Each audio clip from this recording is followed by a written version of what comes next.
L'on était au 4e jour du siège.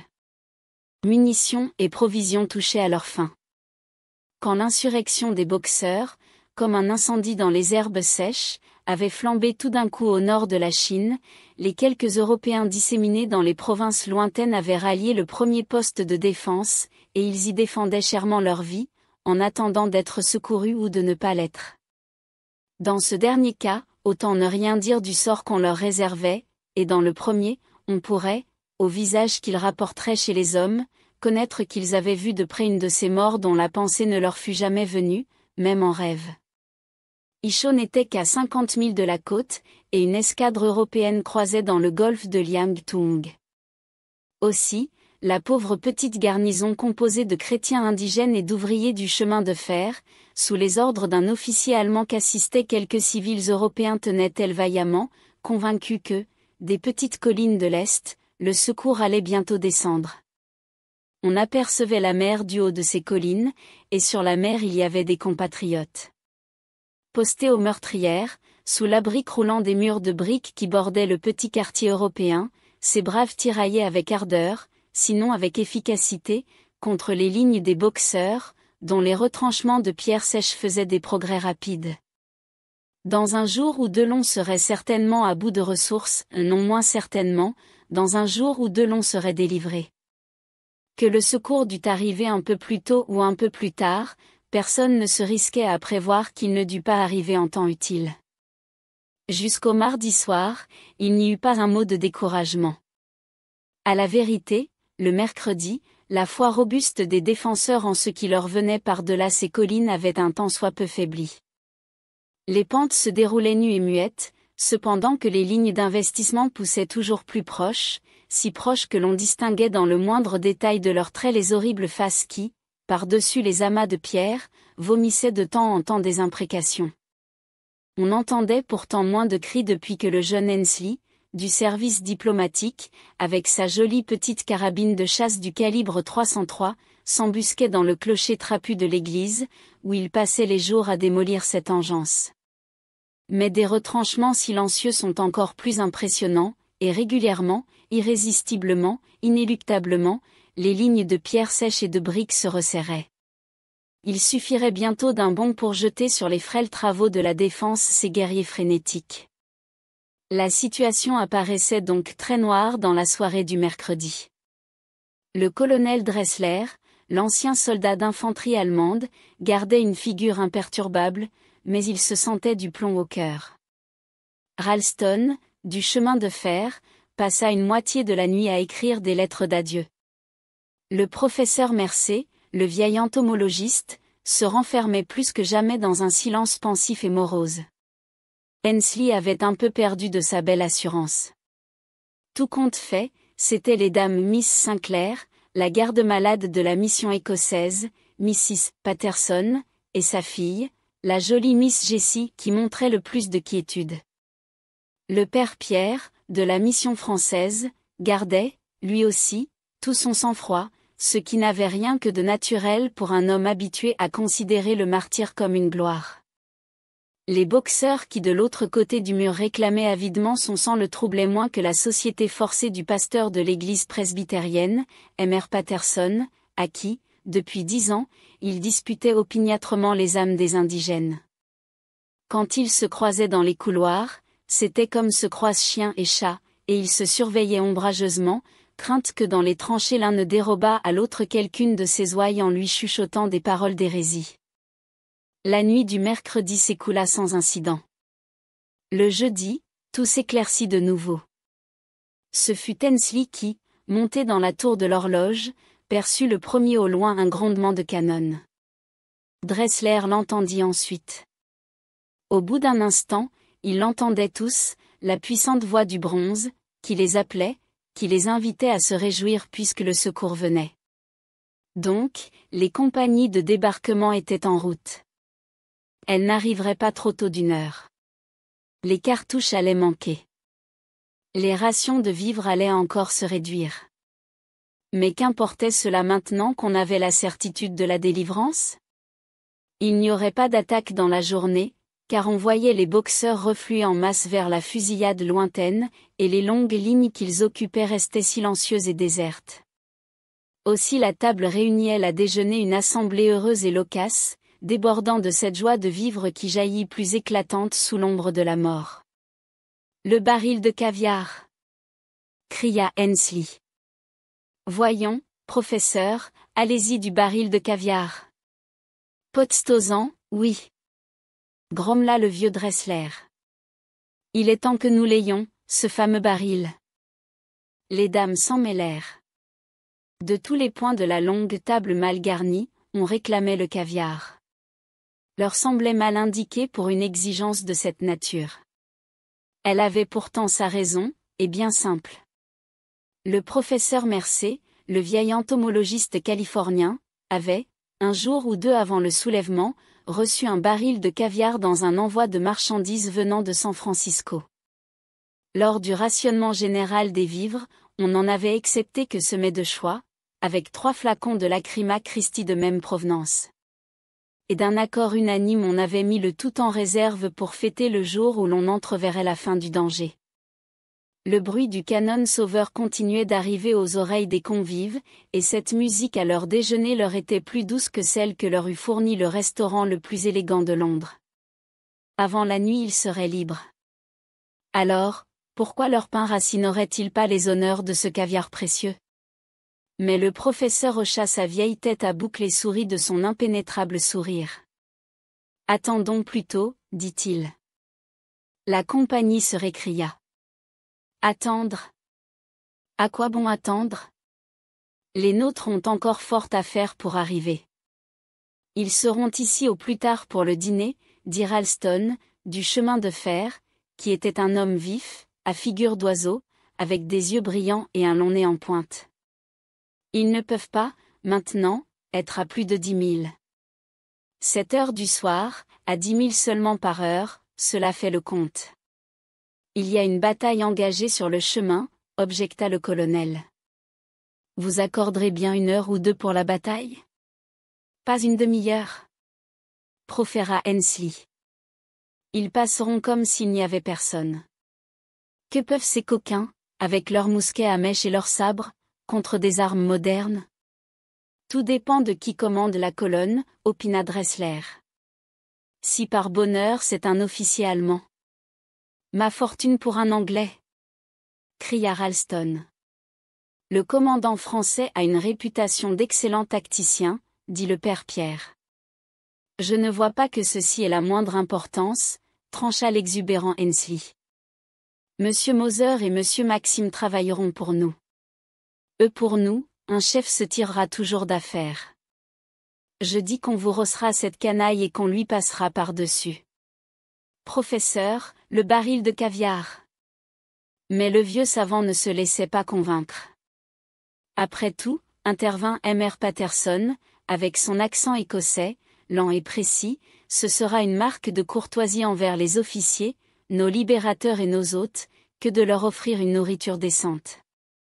Je partage l'avis du professeur, gardons le caviar pour le dîner.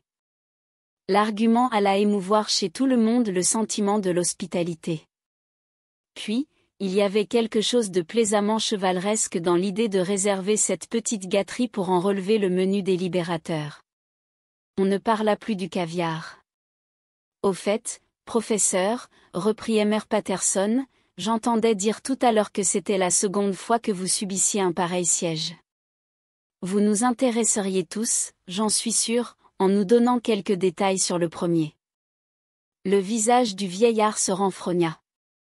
C'était, fit-il, en 1882, à Songtung, dans le sud de la Chine. Il faut, dit le missionnaire, une extraordinaire coïncidence pour que vous ayez connu déjà une situation analogue. Et comment vous secourions à Songtung? On ne nous secourut pas. Quoi, la place tomba? Elle tomba. Cependant, vous vivez encore? Je suis médecin en même temps qu'entomologiste. L'ennemi avait des blessés, il m'épargna. Et les autres? Assez. Assez. Cria le petit prêtre français, la main levée dans un geste de protestation, car il y avait 20 ans qu'il vivait en Chine. Le professeur s'était tu. Mais, derrière la tristesse de ses prunelles grises, une vision d'horreur se blottissait. Les dames en devinrent pâles. Désolé, fit le missionnaire. Je vois que j'ai touché à un sujet pénible. Je n'aurais pas dû vous questionner. Oui, répondit le professeur, lentement, il est plus sage de ne pas questionner. Et préférable de ne point parler de ces choses. Mais je crois bien que le canon se rapproche. Il ne pouvait, à cet égard, y avoir aucun doute. Après une interruption, le grondement avait repris, et sur ce thème grave courait l'accompagnement alerte de la fusillade. Cela paraissait venir du versant opposé de la première colline. On repoussa les chaises, on s'élança vers les murs. À pas étouffés, des serviteurs entrèrent, firent disparaître les maigres reliefs du repas.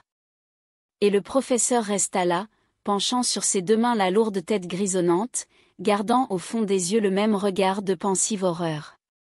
Il y a des revenants qui sommeillent durant des années, les faire rentrer dans le repos quand une fois ils se sont éveillés n'est pas chose facile. La canonnade avait cessé, mais le professeur ne s'en avisait pas, perdu qu'il était dans le souvenir unique, terrible et suprême, de sa vie. Le colonel survint, qui l'arracha à ses pensées. Un sourire complaisant épanouissait cette large figure germanique. Le Kaiser sera content, dit-il en se frottant les mains. Au bout de tout ceci, je vois à coup sûr une médaille. Défense d'Ichaut contre les boxeurs par le colonel Dressler, ancien major du 114e régiment d'infanterie de Hanovre. Magnifique résistance de la garnison contre toute chance de succès. Voilà ce qu'on lira certainement dans les gazettes berlinoises. Alors, vous nous jugez sauvés, demanda le vieillard, sans aucune émotion dans la voix. Le colonel eut un sourire. Savez-vous, professeur, dit-il, que je vous ai vu plus agité le matin où vous avez réintégré dans votre boîte le Lepidus mercerensis. Je l'avais cru en sûreté dans ma boîte, répondit l'entomologiste. J'ai vu dans ma vie des retours du sort bien étranges, et je ne m'attriste ni ne me réjouis, désormais, qu'à bon escient. Dites-moi les nouvelles. Eh bien, fit le colonel, allumant sa pipe et allongeant sur une chaise de bambou ses jambes guêtrées, je jure, sur ma réputation militaire, que tout va bien. Les nôtres font des progrès rapides, la cessation du feu marque la fin de la résistance. Nous les verrons dans une heure au sommet de ces croupes. Hensley, par 3 coups de feu, nous préviendra du haut du clocher. Nous ferons alors une petite sortie pour notre satisfaction personnelle. Et vous attendez le signal? Je l'attends. Et j'ai eu l'idée de venir, jusque-là, vous tenir compagnie, car je voudrais vous demander quelque chose. Quoi donc? Vous nous parliez tout à l'heure de l'autre siège, le siège de Sangtung. Il y a là, au point de vue professionnel, une question qui m'intéresse. À présent que nous voilà débarrassés des Pékins et des dames, j'espère qu'il est sans inconvénient que nous en causions? Le sujet n'a rien d'agréable. J'en conviens sans peine. Mein Gott! Ce fut un drame. Mais vous avez vu la façon dont j'ai conduit ici la défense.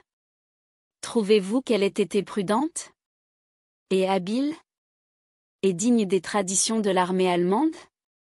Je pense que vous n'auriez pu faire davantage. Merci. Mais croyez-vous qu'on défendit aussi bien l'autre place? Une comparaison de ce genre offre pour moi l'intérêt, le plus vif. Croyez-vous qu'on put la sauver? Non. Tout le possible fut fait sauf, pourtant, une chose. Ah! Il y eut une omission? Laquelle? Personne n'aurait dû pouvoir tomber vivant aux mains des Chinois. Le colonel tendit sa vaste main rouge, dont il enveloppa les doigts bleus et nerveux du professeur. Vous avez raison, 1000 fois raison. Mais supposez-vous que je n'y ai pas songé? Personnellement, je saurais mourir en combattant? De même Ralston. De même Hensley. Je leur en ai dit un mot, affaire entendue. Quant aux autres, j'en ai causé avec eux. Mais que faire? Il y a le prêtre, et le missionnaire écossais, et les femmes. Ils se laisseraient prendre vivants? Ils se refuseraient au moyen de l'éviter. Ils n'attenteraient pas à leur vie. Question de conscience. Bien entendu, le danger n'existe plus, rien ne nous autorise à envisager une éventualité aussi terrible. Mais enfin, à ma place, le cas échéant, que feriez-vous? Je tuerais tout le monde. Mein Gott! Assassiner ces gens? Je les tuerais, par pitié pour eux-mêmes. J'ai passé par là, monsieur. J'ai vu le supplice des œufs brûlants, j'ai vu le supplice de l'eau bouillante, j'ai vu les femmes. Mon Dieu! Je me demande comment j'ai jamais retrouvé le sommeil. Les affres du souvenir torturaient ce visage habituellement impassible. On m'avait attaché à un poteau, avec des épines sous les paupières pour m'obliger à les tenir ouvertes, et ce que j'endurais me cuisait moins que les reproches que je m'adressais au fond de moi-même, en pensant qu'avec quelques tablettes insipides j'aurais pu, à la dernière minute, arracher les victimes aux tortionnaires. Un assassinat? Je suis prêt à comparaître devant la justice divine pour y répondre de 1000 assassinats pareils. Un péché? Non. Mais l'un de ces actes capables d'effacer de l'âme la souillure du vrai péché. Si, sachant ce que je sais, j'avais manqué d'agir en conséquence, il n'y aurait pas d'enfer assez profond pour recevoir mon âme coupable et lâche. Le colonel se leva, et de nouveau, sa main étreignit la main du professeur. Vous parlez de bon sens, dit-il. Vous êtes un homme énergique et brave, et qui se connaît. Oui, parbleu, vous m'auriez été d'un grand secours si les événements avaient pris un tour fâcheux. Bien souvent, le matin, aux premières heures, alors qu'il fait encore nuit noire, je réfléchissais à tout cela, je m'interrogeais, et je ne savais que me répondre. Mais nous aurions déjà dû entendre le signal d'Hensley. Il faut que j'aille voir. Le vieux savant se retrouva seul avec ses pensées. À la fin, le canon des libérateurs et le signal de leur approche ne sonnant toujours pas à ses oreilles, il se leva pour aller aux informations sur les remparts. Mais la porte s'ouvrit, et le colonel Dressler entra, chancelant, pâle comme un spectre, hors d'haleine comme un homme épuisé par la course. Il y avait du brandy sur un guéridon, il en avala d'un trait un plein verre. Puis il s'affaissa sur un siège. Eh bien, s'enquit le professeur, froidement, ils n'arrivent pas? Non. Ils ne peuvent pas arriver. Un silence suivit, qui dura 1 minute ou davantage. Les deux hommes se regardaient fixement, déconcertés. Les autres savent? Personne que moi ne sait rien. Comment avez-vous appris? J'étais sous la mine, près de la poterne, la petite porte en bois qui ouvre sur le jardin de roses. Je vis quelque chose ramper dans la broussaille. On frappa à la porte, c'était un tartare chrétien, mortellement blessé à coups de sabre. Il venait de la bataille. Le commodore Windham, l'anglais, nous l'envoyait. La colonne de secours était en échec. Manquant presque de munitions, elle se retranchait, le temps de se faire ravitailler par les navires. 3 jours se passeraient avant qu'elle pût arriver. C'était tout. Mein Gott! C'était de reste. Les sourcils broussailleux du professeur s'abaissèrent. Où est l'homme? Demanda-t-il. L'homme est mort. Mort d'hémorragie. Son corps est couché près de la poterne. Et personne ne l'a vu? Pour ainsi dire, personne. Ce qui signifie qu'on l'a vu? Hensley l'aura sans doute aperçu du clocher de l'église. Il doit savoir que j'ai des nouvelles. Il désirera les connaître. Si je lui en fais part, il faut que j'en fasse part à tout le monde. Combien pouvons-nous tenir encore? 1 heure ou 2 tout au plus. Sans aucun doute? Sur mon honneur de soldat. C'est donc la chute? La chute. Et il ne nous reste aucun espoir? Aucun. De nouveau, la porte s'ouvrit. Le jeune Hensley se précipita dans la chambre. Derrière lui se pressaient Ralston, Patterson, et toute une foule de blancs et de chrétiens indigènes. « Vous avez des nouvelles, colonel ?» Le professeur Mercer prit les devants. « C'est ce que le colonel Dressler était en train de me dire. Tout va bien. La colonne a fait halte, mais elle sera là demain de bonne heure. Il n'y a plus de danger. » Dans le groupe qui garnissait le seuil, les applaudissements éclatèrent. On riait, on se serrait les mains. « Supposez cependant qu'on nous attaque avant demain matin, » s'écria Ralston avec impétuosité. « Faut-il que les nôtres soient de fiefés imbéciles pour ne pas pousser de l'avant? Tasse de fainéants qui devraient, jusqu'au dernier, passer devant une cour martiale. Tout va bien. L'ennemi a certainement reçu un coup. On peut le voir ramener des centaines de blessés par-dessus la colline. Il doit avoir subi de grosses pertes et n'attaquera pas avant le matin. Non, certainement, confirma le colonel, il n'attaquera pas avant le matin. Tout de même, regagnez vos postes. Il ne faut pas que nous démunissions un seul point. Il quitta la chambre avec les autres. Mais, en sortant, il jeta derrière lui un regard, et ses yeux, une seconde, rencontrèrent ceux du vieux professeur. « Je remets leur sort entre vos mains, » disait-il clairement. Et le professeur répondit par un triste sourire. L'après-midi se passa tout entier sans que les boxeurs fissent leur dernière attaque.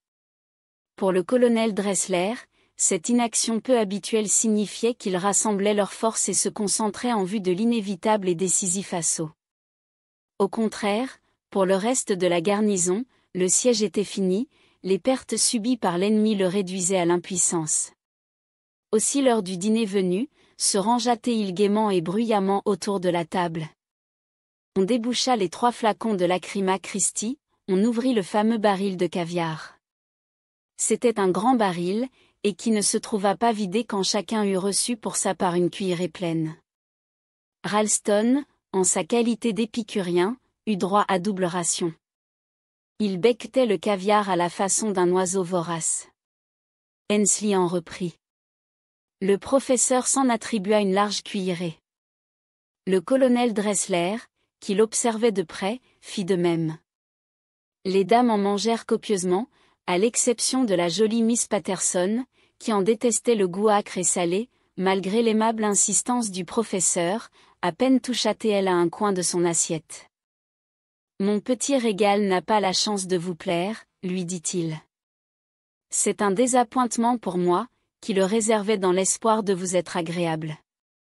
Je vous en prie, mangez de mon caviar. » « Je n'ai jamais apprécié le caviar, » répondit-elle. « Cela viendra peut-être, avec le temps. Il faut commencer. Pourquoi ne pas entreprendre tout de suite l'éducation de votre goût? Puisque je vous le demande. » Le visage charmant de la jeune fille s'illumina d'un radieux et puéril sourire. « Que d'empressement! Je ne vous savais pas si galant, professeur Mercer. Si je ne mange pas de votre caviar, je ne vous en suis pas moins reconnaissante.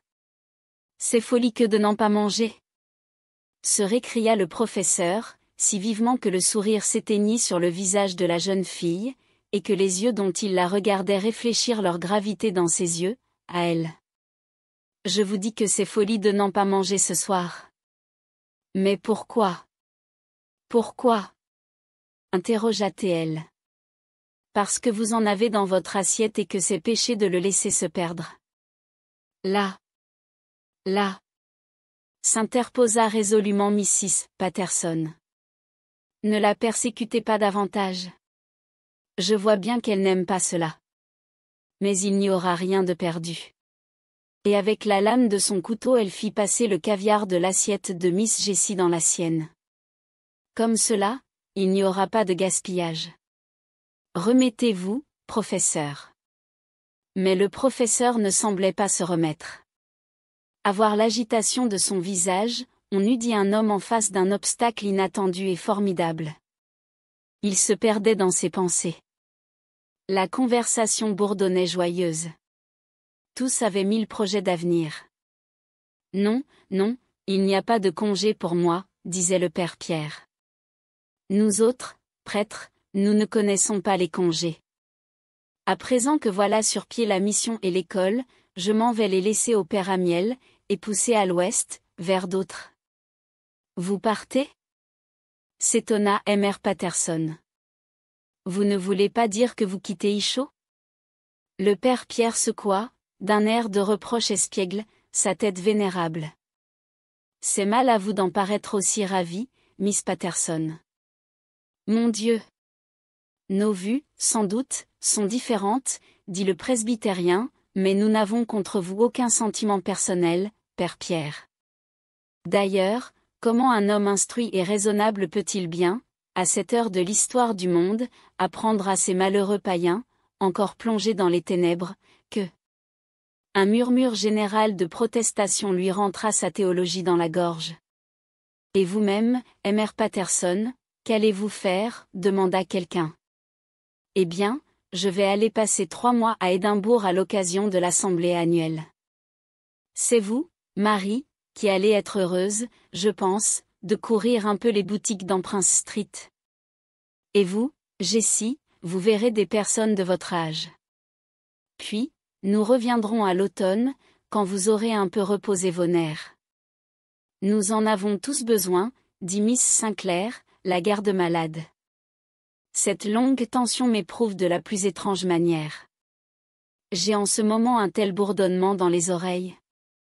Tiens! C'est drôle, cria Ainsley, mais il m'arrive la même chose, un bourdonnement absurde, qui monte et descend, comme si un vol de mouches ivres essayait leur registre. Vous avez raison, ce doit être un effet de tension nerveuse. Pour ma part, je retourne à Pékin.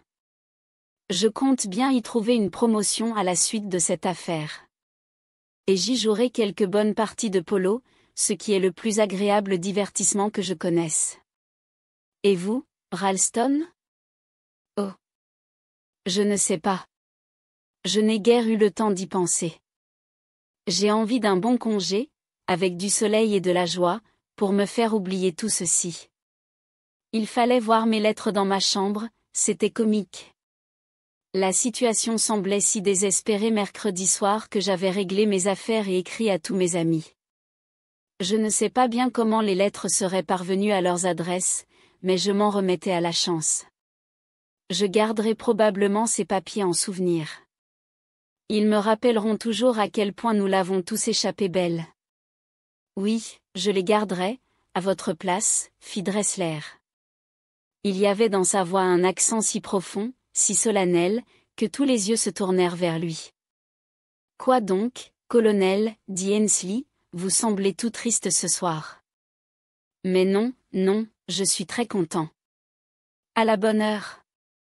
Car voici le triomphe. Et nous serons à jamais vos débiteurs pour la science et le talent dont vous avez fait preuve. Je ne crois pas que sans vous nous aurions tenu, mesdames et messieurs, je vous invite à porter la santé du colonel Dressler, de l'armée impériale allemande. Sol Le Ben, Hoche. Tous, le verre en main, se dressèrent en l'honneur du soldat, et s'inclinèrent avec des sourires. Et il rougit de fierté professionnelle. J'ai toujours gardé mes livres avec moi, dit-il. Je n'ai rien oublié. Je ne crois pas qu'on pût faire davantage. Si les choses avaient mal tourné, si nous avions succombé, vous m'auriez, j'en suis sûr, déchargé de toute responsabilité comme de tout blâme. Il regardait anxieusement autour de lui. Colonel Dressler, prononça le ministre écossais, je me fais l'interprète de tous ici en vous assurant. Mais, Dieu nous garde. S'interrompit-il, est-ce que Mr. Ralston serait malade? Penchant la tête sur ses bras repliés, Ralston dormait d'un sommeil paisible. Ne faites pas attention, dit vivement le professeur. Nous sommes tous en ce moment sous le coup d'une réaction et exposés à des crises de faiblesse. Ce n'est que dans la nuit que nous nous sentirons revenir un peu. Je vais sûrement imiter son exemple, dit Mrs. Patterson.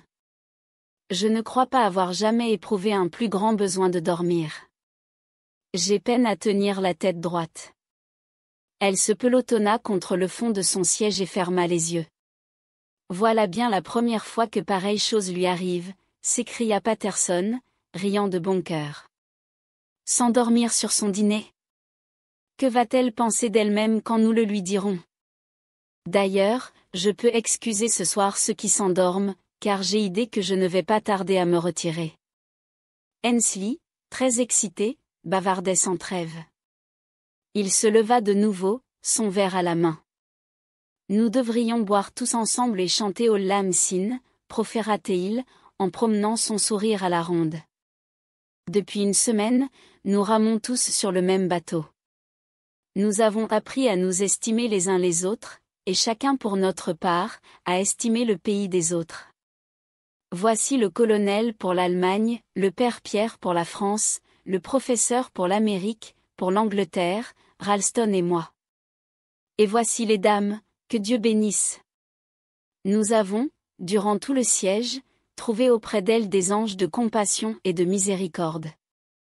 Nous devrions boire à la santé des dames. Elles nous ont donné l'admirable exemple du calme dans le courage, de la patience, comment dirais-je? De la force d'âme, Par Saint-Georges. Regardez donc le colonel. Endormi, lui aussi. On ne résiste pas à cette température infernale. Mais son verre alla s'écraser sur la table, et il tomba lui-même à la renverse, en murmurant des mots confus. Miss Sinclair, la pâle garde-malade, avait, de son côté, succombé, et elle s'inclinait, pareille à un lys brisé, en travers de sa chaise. Et Mère Patterson regarda autour de lui, se leva, et passant une main sur son front brûlant. « Ceci n'est pas naturel, Jessie !» s'écria-t-il. « Pourquoi dorment-ils tous? Et tenez, voilà le père Pierre. Parti comme les autres. Jessie, votre mère est froide. Est-ce le sommeil? Est-ce la mort? Ouvrez les fenêtres. Au secours! Au secours! Il s'élança, chancelant, vers la fenêtre. Mais, à mi-chemin, il eut un vertige, ses genoux fléchirent, et il s'abattit, la tête en avant. La jeune fille avait bondi. Elle regarda avec des yeux d'épouvante, son père étendu devant elle, entouré par ce cercle de silence. « Professeur Mercé, qu'y a-t-il? Qu'y a-t-il donc? » adjura-t-elle. « Oh mon Dieu! Mais ils meurent! Mais ils sont morts! » Le vieillard se mit debout, par un suprême effort de sa volonté, car déjà il sentait s'épaissir autour de lui les ténèbres. « Ma chère enfant, dit-il, d'une voix qui hachait les paroles, nous voulions vous épargner cette épreuve. Vous n'auriez souffert ni d'esprit ni de corps. C'était du cyanure? Je l'avais mis dans le caviar. Mais vous avez refusé. Juste ciel. Un sursaut l'avait rejeté en arrière, les pupilles dilatées. Ah! Monstre! Monstre! Vous les avez empoisonnés? Je les ai sauvés. Vous ne connaissez pas ces Chinois. Ils sont atroces. Dans une heure, nous tombions tous entre leurs mains. Prenez cela, mon enfant. Tandis qu'il parlait, une brusque fusillade éclata sous les fenêtres même de la chambre. Écoutez, les voilà. Vite, mon enfant, vite. Vous pouvez leur échapper encore. Ces mots ne frappaient plus que des oreilles sourdes, la jeune fille était retombée inanimée sur son siège. Dressé, le vieillard écouta un instant le bruit du feu au dehors. Mais quoi donc? Que était-ce que cela? Devenait-il fou? Subissait-il l'effet du toxique? Sûrement, c'était là des acclamations européennes? Oui. Des ordres brefs retentissaient, en anglais. Il entendait le cri des marins. Il ne pouvait plus douter. Le secours venait enfin, par un miracle. Il tendit ses longs bras avec désespoir. Que ai-je fait? Ah! Qu'ai-je fait, Seigneur? S'écria-t-il. Ce fut le commodore Windham en personne qui, après une attaque de nuit désespérée et victorieuse, s'élança le premier dans la terrible salle à manger. Un groupe de convives se rangeait, livide et muet, autour de la table. Une jeune fille gémissait et remuait faiblement, pas d'autre signe de vie dans la pièce. Pourtant, il y avait là quelqu'un chez qui assez d'énergie subsistait pour l'accomplissement d'un devoir suprême. Cloué de stupeur sur le seuil, le Commodore vit se soulever lentement au-dessus de la table une tête grise, et la longue personne du professeur osciller un instant sur ses jambes. « Prenez garde au caviar. Ne touchez pas au caviar. » râla le vieil entomologiste. Écroulant sur lui-même, il ferma le cercle de la mort.